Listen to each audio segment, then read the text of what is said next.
তো বন্ধুরা, তোমরা তো জানোই 28শে মার্চ এসআরএইচ বনাম আরসিবি ম্যাচ দিয়ে শুরু হচ্ছে এবছরের আইপিএল। আর আইপিএল এর নিয়ম অনুযায়ী প্রত্যেকটি টিম প্রতি ম্যাচে 7জন করে ভারতীয় এবং 4জন করে বিদেশি প্লেয়ার নিজের টিমে খেলাতে পারে। এর জন্য আমরা অনেক বিধ্বংসী বিদেশি প্লেয়ারকেই প্রতি ম্যাচেই মাঠের বাইরে বসে থাকতে দেখি, কিন্তু আশা করা যায় এবছরই তারা ডেবিউ করে ফেলবে। আর লিস্টে এমন কিছু নাম রয়েছে যাদের কথা শুনলে তোমরা অবাক হয়ে যাবে। তো ওয়েলকাম বন্ধুরা তোমাদের খেলার আড্ডা চ্যানেলে। আমি হলাম জিৎ, আর যারা এই চ্যানেলে নতুন এসেছো তারা অবশ্যই চ্যানেলটিকে সাবস্ক্রাইব করে দিয়ে পাশের বেল বাটনটিকে টিপে দিও। তাহলে আর দেরি না করে শুরু করা যাক। প্রথমেই কথা বলবো নিউজিল্যান্ডের বিধ্বংসী ওপেনার ফিন অ্যালেনের। এবছর কলকাতা রাইডার্সের হয়ে ওপেন করার জন্য সে একেবারেই প্রস্তুত। 2026 টি-20 ওয়ার্ল্ড কাপেও সে কিন্তু বিধ্বংসী ফর্মে ছিল। তোমাদের মনে আছে তো, সাউথ আফ্রিকার বিরুদ্ধে সে মাত্র 33 বলে সেঞ্চুরি করে একা হাতে নিউজিল্যান্ডকে ফাইনালে তুলে দিয়েছিল। কিন্তু ভাবলে অবাক হবে, 2011 সাল থেকে আইপিএল এর দলগুলি তাকে কিনলেও এখনো পর্যন্ত সে কিন্তু আইপিএল এ একটা ম্যাচ খেলারও সুযোগ পায়নি। 2021 সালে জস ফিলিপের বদলি হিসেবে আরসিবি তাকে প্রথম দলে নেয়। তারপর 2022 সালের নিলামে 70 লক্ষ টাকায় তাকে আবার দলে কিনে নেয়। 2023 সাল পর্যন্ত সে আরসিবি দলের সাথে থাকলেও একটাও ম্যাচ খেলার সুযোগ পায়নি।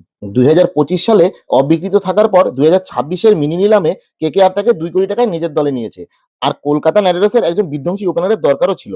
আশা করা যায় 29শে মার্চ মুম্বাইয়ের বিরুদ্ধে কলকাতার প্রথম ম্যাচেই ফিন অ্যালেন তার আইপিএল ডেবিউ করতে চলেছে।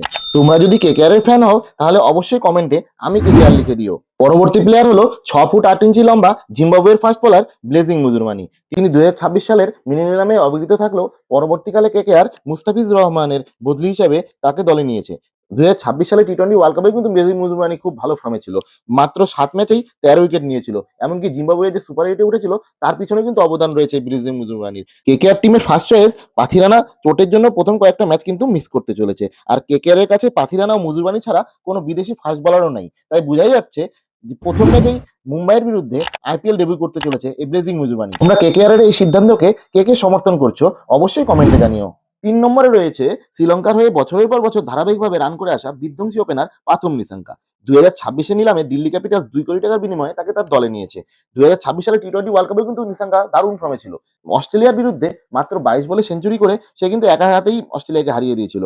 তাই ধরেই নেওয়া যাচ্ছে যে 1 এপ্রিল এলএসজির বিরুদ্ধে কেএল রাহুলের সাথে ওপেন করে নিশাঙ্কা তার আইপিএল ডেবিউ করতে চলেছে। তোমরা যদি দিল্লি ক্যাপিটালসের ফ্যান হয়ে থাকো তাহলে অবশ্যই কমেন্টে ডিসি লিখে দিও। চতুর্থ প্লেয়ার হলো ইংল্যান্ডের বিধ্বংসী মারকুটে ওপেনার ব্যাটসম্যান বেন ডাকেট। এটা বিশ্বাস করা প্রায় কঠিন যে ইংল্যান্ডের বাজবল যুগের অন্যতম ব্যাটিং স্তম্ভ বেন ডাকেট এখনো পর্যন্ত কোনো আইপিএল ম্যাচ খেলেনি। 2026 নিলামে 2 কোটি টাকার বিনিময়ে দিল্লি ক্যাপিটালস তাকে নিজের দলে নিয়েছে। গত বছর টপ অর্ডারের ব্যর্থতা দিল্লিকে ডুবিয়েছিল। তাই দিল্লির ওপেনিং সমস্যা সমাধানের ক্ষেত্রে প্রধান দাবিদার কিন্তু এই বেন ডাকেট।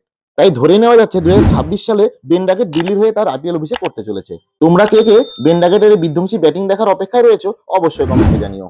পঞ্চম বিদেশি প্লেয়ার হলো নিউজিল্যান্ডের 31 বছর বয়সী দীর্ঘদেহী পেস বোলার জেকব ডাফি, যিনি কিছুদিন আগে পর্যন্ত টি-20 ফরম্যাটে ওয়ার্ল্ড নাম্বার 1 বোলার ছিলেন। এই বছর নিলামে 2 কোটি টাকার বিনিময়ে আরসিবি তাকে দলে নিয়েছে। আর আমরা সবাই জানি যে জস হ্যাজেলউড প্রথম কয়েকটি ম্যাচ কিন্তু তার চোটের জন্য খেলতে পারবে না। এক্ষেত্রে জেকব ডাফি হতে চলেছে আরসিবির অটোমেটিক চয়েস। তাই ধরেই নেওয়া যাচ্ছে আরসিবির হয়ে জেকব ডাফি তার আইপিএল ডেবিউ করতে চলেছে। তোমরা যদি বিরাট কোহলি ও আরসিবি ফ্যান হয়ে থাকো তাহলে অবশ্যই কমেন্ট বক্সে আরসিবি লিখে দিও। ষষ্ঠ বিদেশি প্লেয়ার হলেন মাত্র 18 বছর বয়সী আফগানিস্তানের রহস্যময় স্পিনার আল্লাহ গাজানফার। 2025 সালের মেগা নিলামে মুম্বাই ইন্ডিয়ান্স তাকে 4 কোটি 80 লক্ষ টাকায় দলে নিলেও চোটের জন্য একটা ম্যাচও সে খেলতে পারেনি, কিন্তু তা সত্ত্বেও কিন্তু মুম্বাই তাকে দলে রেখে দিয়েছে। বর্তমানে সম্পূর্ণ সুস্থ গাজানফার মুম্বাইয়ের হয়ে প্রথম ম্যাচে খেলার জন্য কিন্তু প্রস্তুত। তাছাড়া মুম্বাইয়ের কাছে কোনো ভারতীয় ভালো স্পিনার না থাকায় গাজানফারের আইপিএল ডেবিউ শুধু সময়ের অপেক্ষা মাত্র। তোমরা কে কে মুম্বাই ইন্ডিয়ান্সের ফ্যান অবশ্যই কমেন্টে এমআই লিখে দিও। সপ্তম বিদেশি প্লেয়ার হলেন উইকেট রক্ষক ব্যাটসম্যান জর্ডান কক্স। তিনি ইংলিশ ক্রিকেটের অন্যতম সেরা আকর্ষণীয় প্লেয়ার। মিডল অর্ডারে বিস্ফোরক ব্যাটিং অর্ডারের খোঁজে আরসিবি 2026 নিলামে মাত্র 75 লক্ষ টাকায় নিজের দলে তাকে নিয়েছে। তাই তিনি হতে পারেন বেঙ্গালুরুর প্রয়োজনীয় সেই এক্সপেক্টার ফিনিশার। আরসিবি কি এই বছরও আইপিএল উইনার হতে পারবে? তোমাদের কি মনে হয় অবশ্যই কমেন্ট বক্সে জানিও। অষ্টম প্লেয়ার হলো অস্ট্রেলিয়ার তরুণ ব্যাটিং অলরাউন্ডার কুপার কনলি। তিনি চাপের মুখে শান্ত মেজাজে রান তাড়া করা এবং কার্যকরী বাঁহাতি স্পিনার বোলার হিসেবেও দলের কাজে আসতে পারেন। 2026 সালের মিনি নিলামে পাঞ্জাব কিংস তাকে 3 কোটি টাকার বিনিময়ে নিজের দলে নিয়েছে। যেহেতু পাঞ্জাব কিংস শশাঙ্ক সিং এর সহযোগী হিসেবে একজন নির্দিষ্ট ফিনিশারের সন্ধানে রয়েছে, তাই আসন্ন আইপিএল এর মৌসুমে পাঞ্জাবের প্রথম ম্যাচেই কনলির আইপিএল ডেবিউ হতে চলেছে ধরেই নেওয়া যায়। তোমরা যদি পাঞ্জাব কিংসের ফ্যান হও তাহলে অবশ্যই কমেন্টে জানিও। নবম নম্বরে রয়েছে নিউজিল্যান্ডের বিধ্বংসী তরুণ অলরাউন্ডার জ্যাক ফোক্স। 2026 নিলামে সিএসকে মাত্র 75 লক্ষ টাকায় নিজের দলে তাকে নিয়েছে। এমনিতেই এই বছর Jadeja, Ashwin, Sam current CSK দলে নেই। সেই শূন্যস্থান পূরণ করার সমস্ত দক্ষতাই ফোক্সের মধ্যে রয়েছে।